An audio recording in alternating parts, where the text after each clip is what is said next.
नमस्कार दोस्तों, मेरे YouTube चैनल को सब्सक्राइब करें, मेरी वीडियो को लाइक एंड शेयर करें और अंत तक बने रहें।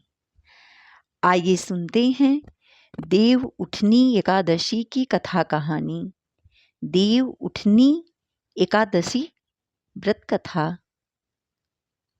देव उठनी एकादशी का व्रत काफ़ी महत्वपूर्ण और फलदायक माना जाता है। हर साल कार्तिक मास के शुक्ल पक्ष तिथि पर देव उठनी एकादशी का व्रत रखा जाता है। मान्यता है इस दिन भगवान श्री हरि विष्णु अपनी योग निद्रा से जाग जाते हैं। वहीं एकादशी का व्रत बिना कथा का पाठ किए अधूरा माना जाता है। देव उठनी एकादशी व्रत कथा का पूरी श्रद्धा से पाठ करने पर व्रत के पूर्ण फल की प्राप्ति होती है। देव उठनी एकादशी व्रत कथा। एक राज्य में सभी लोग देव उठनी एकादशी का व्रत रखते थे। प्रजा तथा नौकर चाकरों से लेकर पशुओं तक को एकादशी के दिन अन्न नहीं दिया जाता था। एक दिन किसी दूसरे राज्य का एक व्यक्ति राजा के पास आकर बोला, महाराज कृपा करके मुझे नौकरी पर रख लें। तब राजा ने उसके सामने एक शर्त रखी कि ठीक है, रख लेते हैं, किंतु रोज तो तुम्हें खाने को सब कुछ मिलेगा, पर एकादशी को अन्न नहीं मिलेगा। उस व्यक्ति ने उस समय हाँ कर ली, पर एकादशी के दिन जब उसे फलाहार का सामान दिया गया तो वह राजा के सामने आकर गिड़गिड़ाने लगा, महाराज इससे मेरा पेट नहीं भरेगा, मैं भूखा ही मर जाऊंगा, मुझे अन्न दे दो। राजा ने उसे शर्त की बात याद दिलाई, पर वह अन्न छोड़ने को राजी नहीं हुआ। तब राजा ने उसे आटा, दाल, चावल आदि दिए। वह नित्य की तरह नदी पर पहुंचा और स्नान कर भोजन पकाने लगा।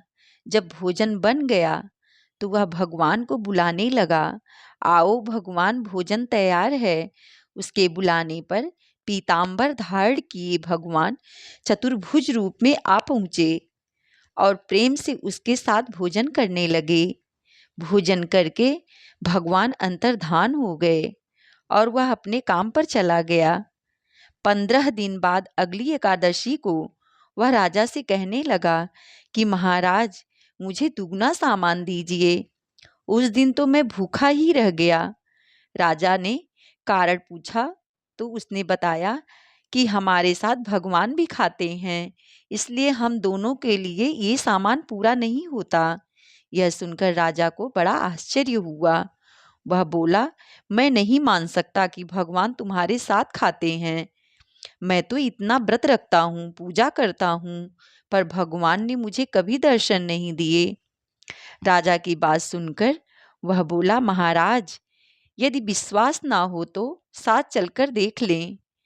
राजा एक पेड़ के नीचे छिपकर बैठ गया। उस दिन व्यक्ति ने भोजन बनाया तथा भगवान को शाम तक पुकारता रहा, परंतु भगवान ना आए।